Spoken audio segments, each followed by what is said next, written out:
At my birthday they gave me fake flowers, but the lawyer gave me real papers. Some families bless you. Some families break you. On the morning of her 72nd birthday, Evelyn told herself she would choose to remember the blessing. She woke before the sun. The house was still and blue, the kind of quiet that holds its breath. She put on the kettle and rinsed the good cups, the ones with faded roses along the rim. Steam curled into the cold air. She liked the way it looked, soft, kind, forgiving. She set the small table by the window. A lace runner. 4 plates. A bowl of sugar. A jar of homemade jam her neighbor had given her last week. She smoothed the runner with 2 careful hands. Her fingers were thin, the veins like rivers. They trembled a little, but not from weakness. From hope. David had promised to come. He had said it last night on the phone, voice flat, words quick. "We'll stop by after lunch, Mom. Keep it simple." In the background, she had heard Melissa laughing at something on TV. Then Melissa's voice drifting closer. "Tell her not to make a fuss, David. We don't have time for drama." The line had clicked. The dial tone had hummed in her ear for a long minute after. Still, Evelyn chose hope. She set an extra place in case the grandchildren came. She folded paper napkins into small triangles. She tied a ribbon around the salt shaker because it amused her, and because sometimes joy was something you had to make with your hands. Her shawl hung on the chair, the same one Melissa once called old lady curtains, that had stung more than she let on. Evelyn picked it up anyway, draped it around her shoulders, and looked in the hallway mirror. Wrinkles, soft eyes, a mouth that wanted to smile even when it shouldn't. She pinched her cheeks for color and whispered, "Happy birthday, Evie," because no one else had said it yet. Kettle sang. She poured the water over tea leaves and let the scent rise. Bergamot, orange, a memory of spring. It carried her back. Dusty school corridors where she had worked night shifts. A young boy sleeping on a couch in the staff room while she finished sewing hems for extra money. Little David, mouth open, hair damp from a bath in a plastic basin, trusting the way children do. She shook the picture away before it pressed too hard. Her phone buzzed on the counter. A message from David. "Running late. Keep it simple. No candles, Mom, fire hazard." She read it twice. She typed back, erased, typed again. Finally she sent, "Okay, dear. See you soon." A small dot bounced as if a reply was coming, then disappeared. Evelyn opened the cupboard above the sink and took down the cake stand. Empty but polished. She'd planned to bake a lemon cake, but the oven had been moody all week, and she didn't want to risk it. Maybe David would bring something. Maybe Melissa would. Maybe. She went to the bedroom to make the bed tight and neat. It was silly, no one would see, but neatness was a prayer she understood. She tucked the corners, smoothed the quilt, and paused with her hand on the pillow. Her husband's photograph sat on the dresser. A black and white smile. A man in a simple suit, one hand lifted as if captured mid-wave. "Stay with me," she said, as if the picture could hear. "Just for today." From outside came the distant sound of children playing, a dog barking, the drag of a scooter on pavement. The world was busy. The world was bright. In her small kitchen, time moved slowly like honey. The doorbell didn't ring. Not yet. That was fine. She liked the minutes before a visit. The quiet arranging. The last checks. She opened the fridge and counted the eggs. Enough for an omelette if anyone was hungry. Enough for her if no one was. She set out the honey, the butter, the little jar of olives David liked when he was a boy. She caught herself and laughed softly. "You're doing too much, Evie," she said. "He told you to keep it simple." She put the olives back and left the honey. Another message arrived. This time from Melissa. "We're bringing something festive. Don't invite half the neighborhood. Parking is a mess." Evelyn's thumb hovered. She typed, "I only told 2 friends. You know Mrs. Patel and Mr. Gomez. They helped me fix the garden." She deleted Mr. Gomez. She left only Mrs. Patel. She didn't know why that felt safer. She checked the clock. 11:10. She poured a cup of tea and sat at the table, looking at the chair across from her. She pictured her son's face at 8 years old, frosting on his chin, asking for seconds. She pictured the face he wore now. Composed, careful, always glancing toward the next thing. She wondered when that had changed. She wondered if she had missed it because she was busy keeping the lights on. Her neighbor's door creaked in the hallway. A step. Voices. For a second, her heart jumped, hopeful, then settled when she heard laughter that wasn't familiar. She lifted her tea and drank it down even though it had gone lukewarm. By noon the light had shifted, the room brighter but cooler. She opened a window to let in air. A breeze lifted the lace runner. The ribbon on the salt shaker fluttered and made her smile again. Moldjoys. Handmade hope. She took one last look around. Cups. Plates. The empty cake stand waiting to be filled. The photograph on the dresser down the hall. Her shawl resting against her shoulders like a hand. She stood by the door and pressed her palm to it, as if she could feel footsteps on the other side. "Come, my son," she whispered. "Come kindly." As if the house had been listening, there was a sound at last, the rattle of keys, then a quick knock, crisp and impatient. A voice followed, bright and too loud. "Mom, open up. Or here. And hurry, the bag is heavy." Evelyn breathed in.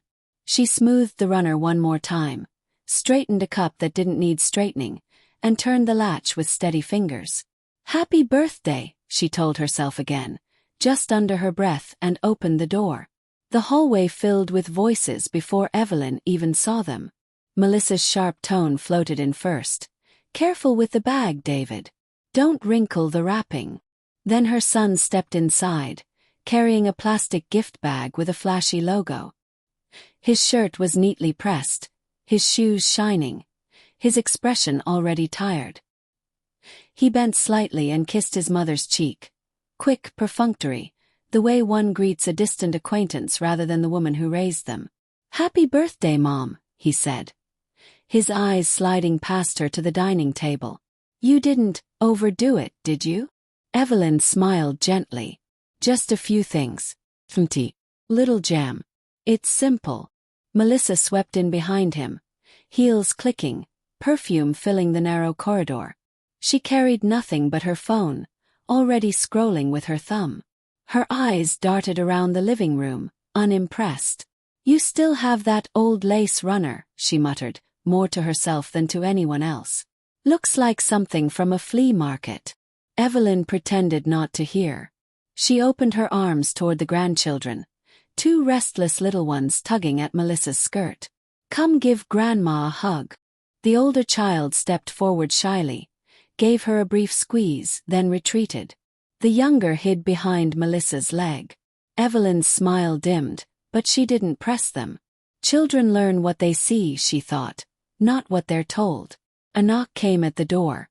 Evelyn brightened and hurried to open it. Her neighbor, Mrs. Patel, entered with a warm grin, carrying a round tin. "For you, my dear. And cookies.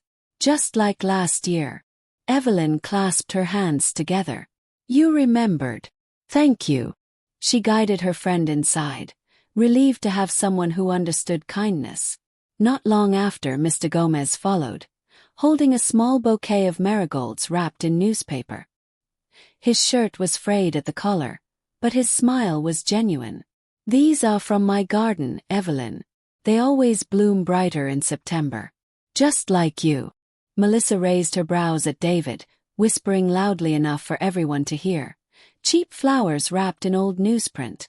How thoughtful." Heat crept up Evelyn's neck, but she forced her lips into another smile. She placed the marigolds in a vase at the center of the table, where the sunlight caught their gold and orange petals. They glowed brighter than any plastic bloom ever could. The guests settled into chairs. Evelyn poured tea, careful not to spill a drop, while Mrs. Patel and Mr. Gomez praised her shawl and asked about her health. She felt herself soften in their company, but Melissa's occasional scoffs pricked holes in her peace. When the cake finally arrived, store-bought, still in its plastic box, David set it down without candles. "Mom, it's just easier this way. No need for all that tradition." Evelyn's heart faltered. She had saved her favorite silver candlesticks for this day. She had even bought small candles at the corner shop. She glanced at them on the counter, untouched. Her neighbors noticed but said nothing. Silence filled the room heavier than words. Melissa leaned back, scrolling through her phone again. Well, let's sing quickly. We've got another event to attend later. Evelyn clasped her hands in her lap. She had dreamed of laughter, of stories shared across the table, of her son remembering the little things she loved. Instead, the room felt like a waiting hall, her birthday an inconvenience.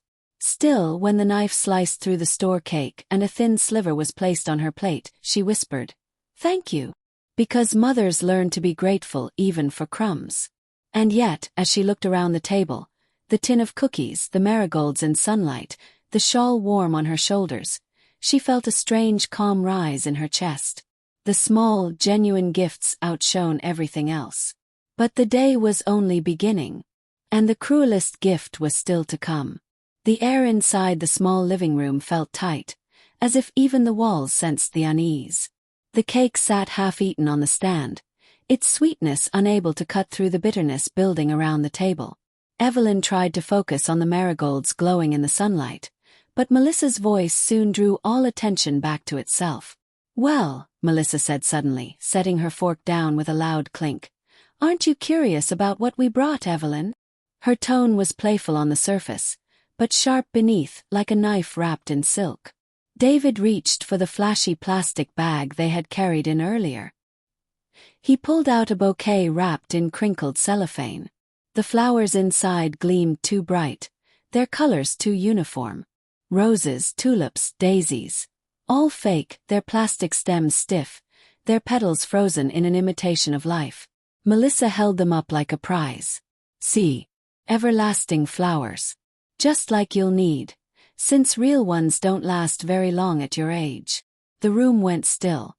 Mrs. Patel's teacup trembled against its saucer. Mr. Gomez's smile faltered. Even the children looked confused, shifting uncomfortably in their seats. David chuckled weakly, adding, "At least they won't wither like the others. You won't have to replace them, Mom." "Practical, right?" Melissa laughed. "Exactly. A forever bouquet for a woman who still clings to forever." The words hung heavy, cruel in their casualness. Evelyn's hands froze in her lap. Her heart thudded once, hard, as though it wanted to speak in her place. But she forced her lips into a soft smile. "Thank you," she whispered, the words like sand on her tongue. She took the bouquet carefully, though the sharp edges of plastic scratched her palm. She set it in a vase beside the glowing marigolds, and the contrast nearly broke her. The marigolds, alive and breathing sunlight, next to flowers that had never lived at all. Inside, her chest burned.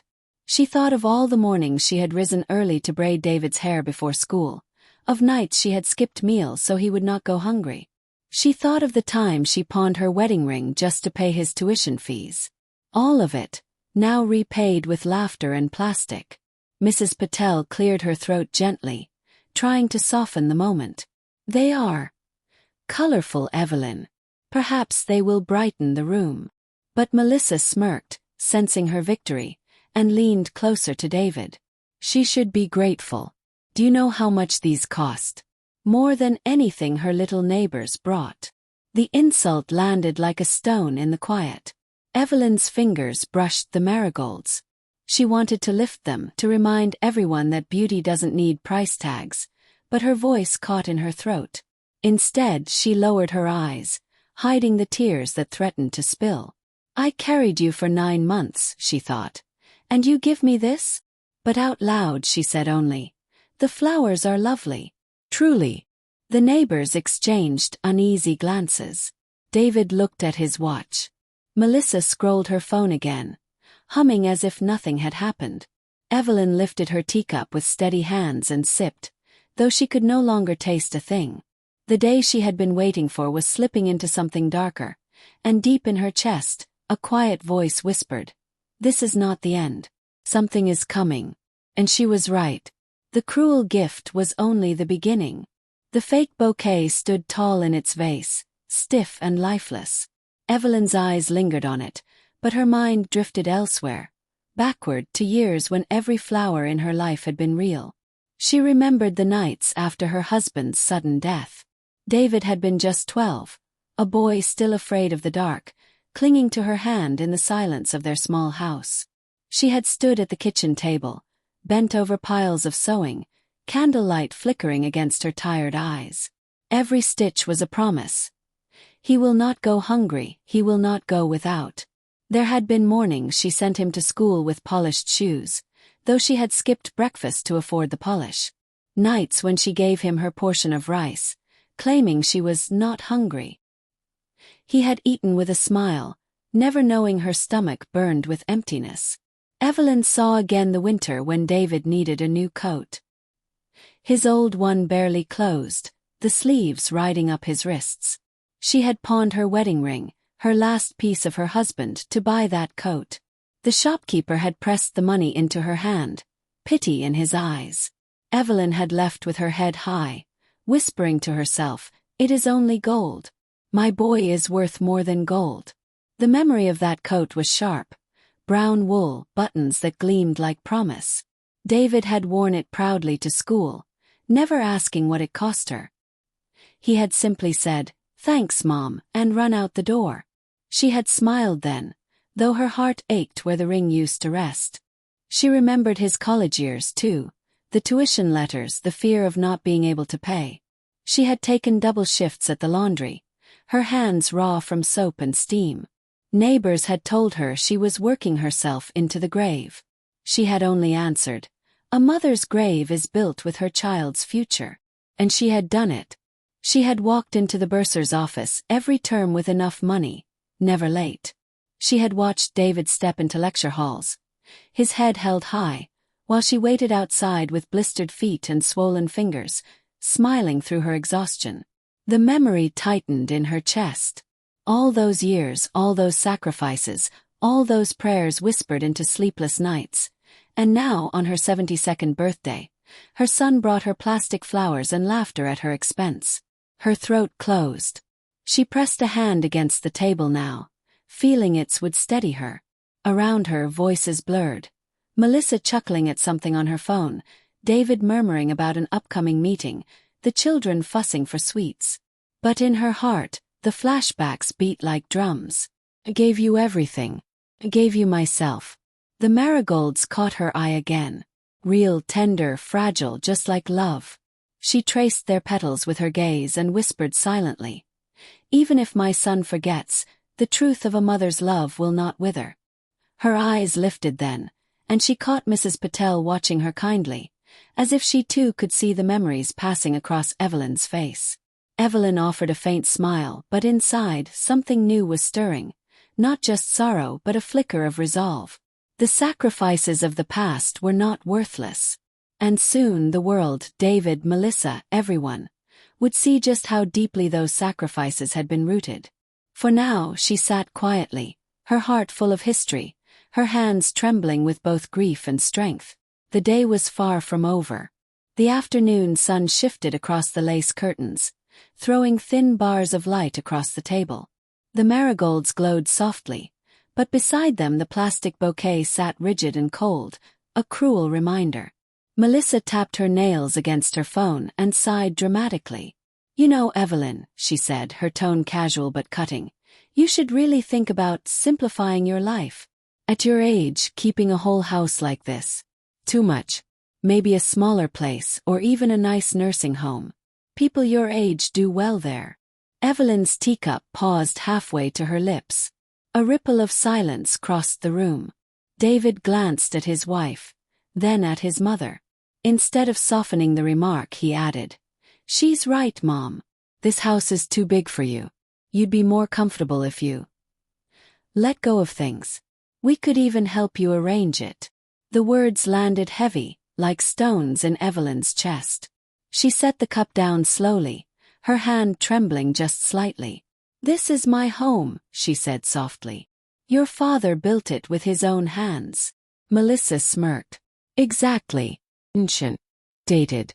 You don't need all this space. Besides, think how much easier it would be for us to visit if you were somewhere modern." Evelyn's lips parted, but no words came. Her heart twisted. Visit. They barely came now. She folded her shawl tighter around her shoulders, as if the fabric could shield her from their voices. Around the table, Mrs. Patel and Mr. Gomez shifted uncomfortably. The children looked away, sensing the tension without understanding it. Then Melissa's eyes fell on Evelyn's shawl. She let out a short laugh. "And you're still wearing that old rag? Honestly, David, hasn't she bought new clothes since the 90s? David chuckled, though weakly. "Mom, Melissa's just saying. Maybe it's time you updated yourself a little." The laughter stung worse than the words. Evelyn's fingers clutched the edge of the shawl, the same one she had wrapped around herself during countless cold nights of sacrifice. To them it was nothing but fabric. To her it was survival, memory, love. Her throat tightened. She excused herself, pushing back her chair gently. "I'll get more tea." In the kitchen, away from their eyes, she leaned against the counter. Tears welled but refused to fall.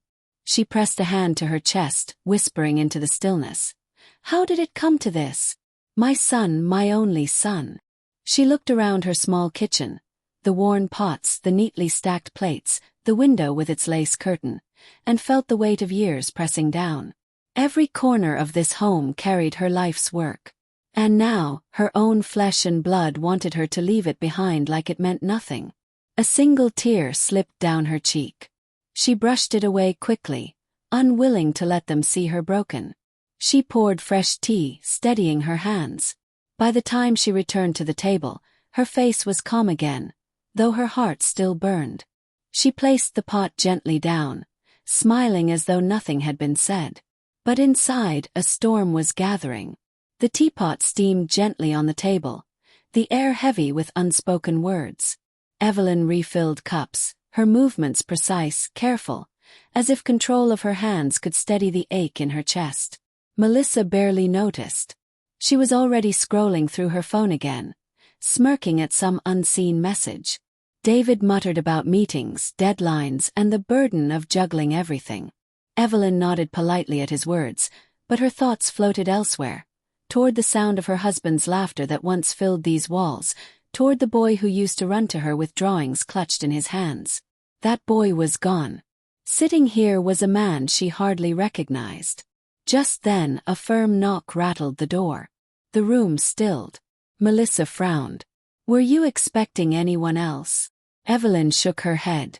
"No, not today." Another knock came, steady and deliberate. With cautious steps, Evelyn crossed the room and opened the door. There stood Mr. Carter, tall, silver-haired, his face marked with the calm lines of age and responsibility. In his hand was a leather briefcase, worn but polished. "Evelyn," he said warmly, bowing his head slightly. "Forgive the surprise. May I come in?" Her breath caught. "Mr. Carter, it's been years." David rose, frowning. "Who is this?" Melissa's eyes narrowed. "A lawyer. On her birthday." She laughed, sharp and mocking. "What is this, Evelyn? Did you invite legal counsel to your tea party? Planning to sue us for giving you flowers?" Her words earned a ripple of uneasy chuckles from the children, who didn't understand but sensed they should laugh when their mother did. Evelyn's cheeks warmed. She shook her head quickly. No, I didn't invite him. I swear." Mr. Carter stepped inside, his presence quiet but commanding. He greeted the neighbors with a nod, then rested his briefcase on the table beside the marigolds and plastic bouquet. His eyes softened as they landed on Evelyn. "I promised your husband long ago," he said, his voice calm and deliberate, "that when the time was right, I would deliver something to you. Today seemed the right day." Melissa scoffed. "The time was right. What nonsense." She looked at David, rolling her eyes. "Probably another scam. These lawyers find widows and trick them out of what little they have." But Mr. Carter ignored her. He clicked open the brass clasps of his case and pulled out a thick envelope, sealed with red wax. The weight of it seemed to fill the room. David folded his arms. "What's this about?"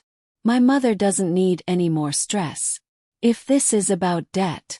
Mr. Carter raised a hand. This is not about debt. It is about inheritance. About what was left behind for her. For Evelyn. The words dropped like stones into the silence. Melissa's laughter faltered. Inheritance. What inheritance? She has nothing. Evelyn's hands trembled as Mr. Carter placed the envelope gently before her. She stared at it, her heart pounding in her ears. I don't understand, she whispered. You will, he said softly. These are not just papers. They are the truth your husband wanted you to know. The neighbors leaned forward, their faces alight with curiosity. The children went quiet. Even Melissa, for once, fell silent, though her eyes burned with suspicion.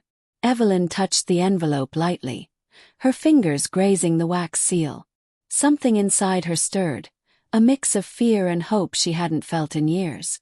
The day that had begun with humiliation was about to turn. The envelope sat in the center of the table like a living thing. Its wax seal glistened under the slant of afternoon light, its weight heavier than its paper could explain. Evelyn stared at it, her fingers hovering, trembling slightly. A hush settled over the room. Even Melissa, who was never without a remark, pressed her lips together, her phone idle in her lap. Mr. Carter cleared his throat gently. Your husband entrusted me with these documents many years ago. He was a man who thought far ahead, Evelyn.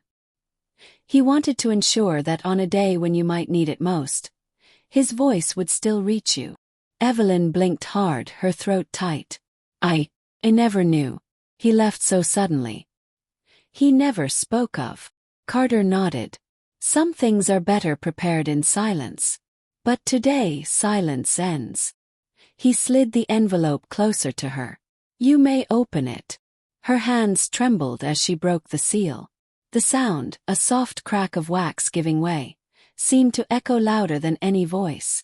She pulled free a stack of neatly folded documents, yellowed slightly at the edges but carefully preserved. Melissa leaned forward, eyes sharp. What is this? Some old love letters. Wills don't matter if there's nothing to inherit. David frowned, trying to mask his unease. Mother, don't get carried away. This could just be sentimental nonsense. Evelyn unfolded the first page. Her eyes scanned the printed words, though they blurred behind tears. The heading was clear. Last Will and Testament of Jonathan Hayes. Her breath caught. The room swayed. Jonathan, she whispered, her late husband's name heavy on her tongue. Mr. Carter spoke evenly. Yes, your husband prepared this carefully. And he entrusted me to keep it until you were ready. Until the family was ready. Melissa scoffed. This is ridiculous. If there was anything worth inheriting, David would already know. He's the son. But Carter's eyes hardened. The son is not always the heir. The words sliced the air like a blade. David stiffened, his jaw tightening. What do you mean by that? Carter placed his hands firmly on the table. I mean that your father's love and his loyalty lay first with Evelyn, his wife. And what he left behind, he left for her. The neighbors exchanged wide-eyed glances. The children shifted uncomfortably in their chairs, sensing the storm about to break. Evelyn clutched the papers to her chest, stunned. She could hardly breathe. For decades she had believed she had nothing. Only her hands, her small pension, her quiet life. Now, in her lap, lay proof that her sacrifices had not gone unnoticed. Melissa's laugh returned, though brittle. So what? Some dusty property. A few old coins. That won't change anything. Evelyn can't even afford candles for her cake. But her voice cracked at the edges, betraying her fear. Carter's gaze moved from Evelyn to David and Melissa. His voice dropped lower, steady and deliberate. You may mock her all you like. But these papers will speak louder than your laughter.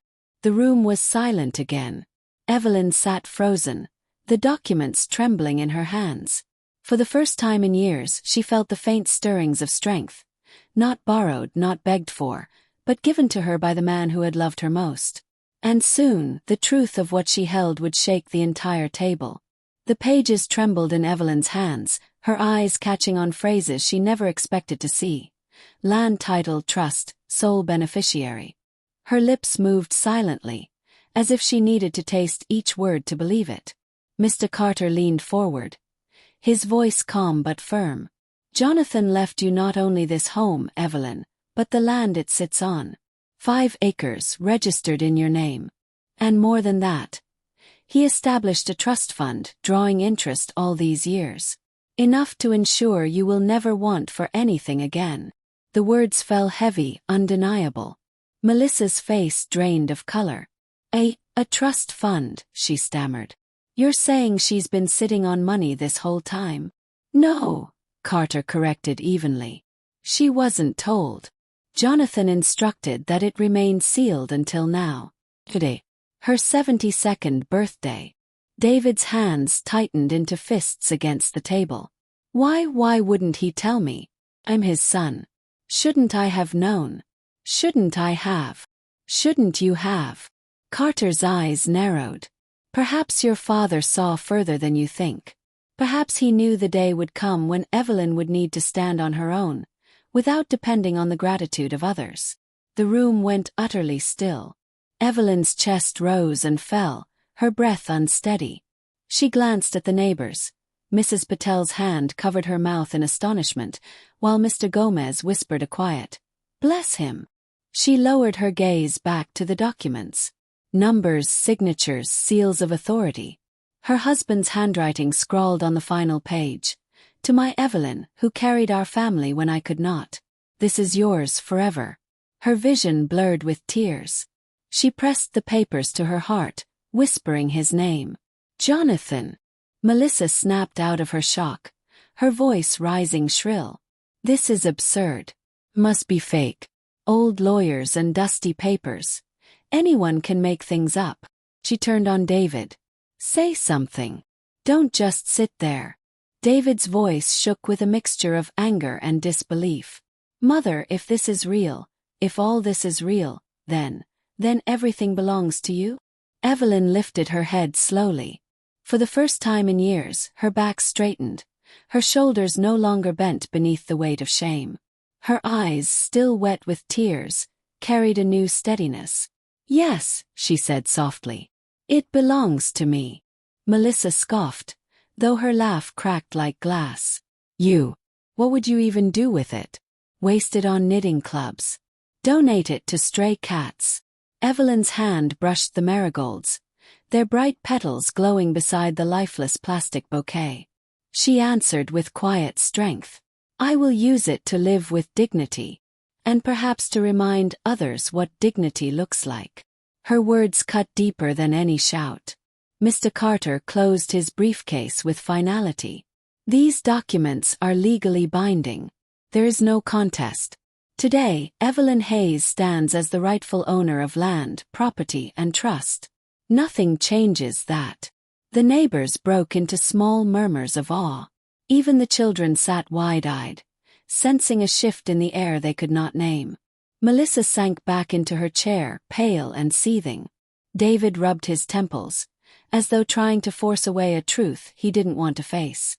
But Evelyn sat taller, the papers pressed gently against her chest, her shawl wrapped tight around her shoulders.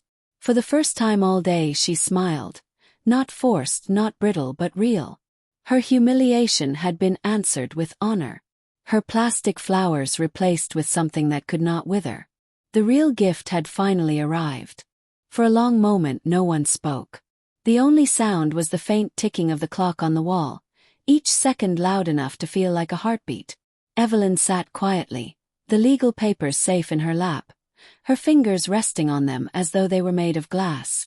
David broke the silence first. His voice was tight, almost pleading. Mother, if this is true, then surely you'll let me help manage it. I've always handled the finances in this family. You don't need the stress at your age. Melissa jumped in, her words sharper. Exactly. Give David the documents. He'll know what to do. You don't even understand trusts and funds. You'd only make mistakes. It's better if we guide you. Evelyn lifted her eyes slowly. Her gaze was soft, but it carried a weight her son hadn't felt in years. Guide me. Is that what you call it? Today you mocked my clothes, laughed at my friends' gifts, and brought me plastic flowers for my birthday. And now you ask to guide me. Melissa flushed crimson. That was just joking. You're taking everything too seriously. Too seriously. Evelyn's voice was still calm, but it rang louder than their excuses. You told me to move into a nursing home. You called my shawl a rag. You threw my dignity into the trash before you even handed me this bouquet. She gestured toward the stiff, lifeless flowers standing in their vase. David tried again, desperation creeping into his voice. Mom, listen, we didn't mean it. We were just tired. Work has been hard. Money's been. Evelyn cut him off gently, with a single raised hand. Do not speak to me of money. I gave up my wedding ring so you could have a coat for winter. I worked my fingers raw so you could sit in classrooms instead of on factory floors. I went hungry so you could eat. And you repay me with laughter and demands for my home. The room grew heavy with shame. Even the children stared down at their plates, too young to fully understand but old enough to sense their parents' disgrace. Melissa pushed back her chair abruptly. Fine. If you want to cling to old papers and bitter stories, then do it.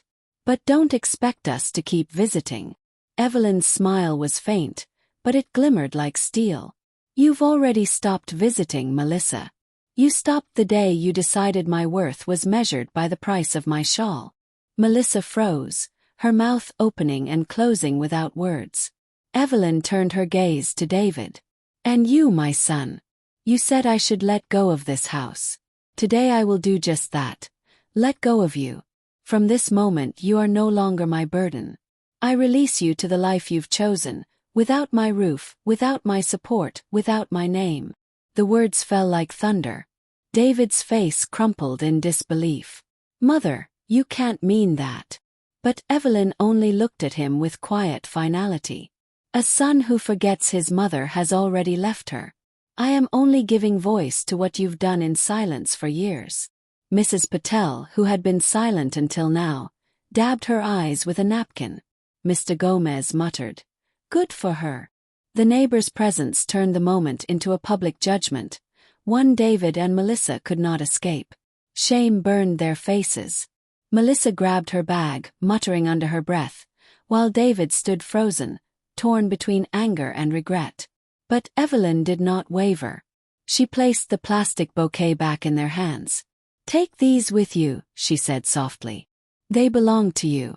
They will never grow, never breathe, never bloom. Just like the love you brought into this house today. Gasps rippled across the table. Melissa's face blanched. David's shoulders sagged. The children clung to their mother's skirt as she stormed toward the door. When it closed behind them, the house felt lighter. Emptier, yes, but freer. Evelyn sat back down, the real papers still safe in her lap, the marigolds glowing in the sunlight. Around her, her true friends remained, their eyes shining with pride. For the first time that day, Evelyn felt whole. The front door shut with a final thud, leaving silence in its wake. Evelyn exhaled slowly, her shoulders softening as though a weight had been lifted from them. The house, once heavy with tension, now seemed to breathe again. Mrs. Patel reached across the table and squeezed her hand. You were brave today, Evelyn. Braver than most of us could ever be. Evelyn smiled faintly. It wasn't bravery. It was truth. Sometimes we carry it quietly for years, and then one day, it speaks for us. She looked down at the documents resting in her lap. They no longer felt heavy.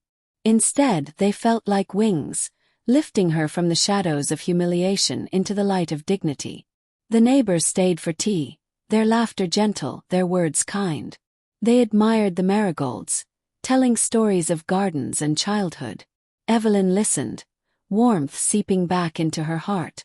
For the first time in years, her birthday felt like a celebration, not because of cake or gifts, but because she had reclaimed herself. That evening, after her friends had left, She sat alone by the window. The street outside was quiet, lamps glowing in the dusk. She placed the plastic bouquet on the far shelf, out of sight, and returned the marigolds to the center of the table. Their scent filled the room, reminding her that life, real life, was fragile but beautiful. She unfolded the papers once more and traced her husband's handwriting. To my Evelyn, who carried our family when I could not. This is yours forever. Tears slipped down her cheeks, but they were not tears of sorrow. They were tears of recognition, of being seen even beyond death. Jonathan had not forgotten. He had honored the years she had poured into their family. In the days that followed, Evelyn made choices that surprised everyone. She met with Mr. Carter to secure her trust fund. She arranged for part of the land to be donated to a local school, ensuring children in her neighborhood would have a better future. She fixed her house, repairing the roof that had leaked for years, not for show but for comfort. And she began to live, not merely to endure.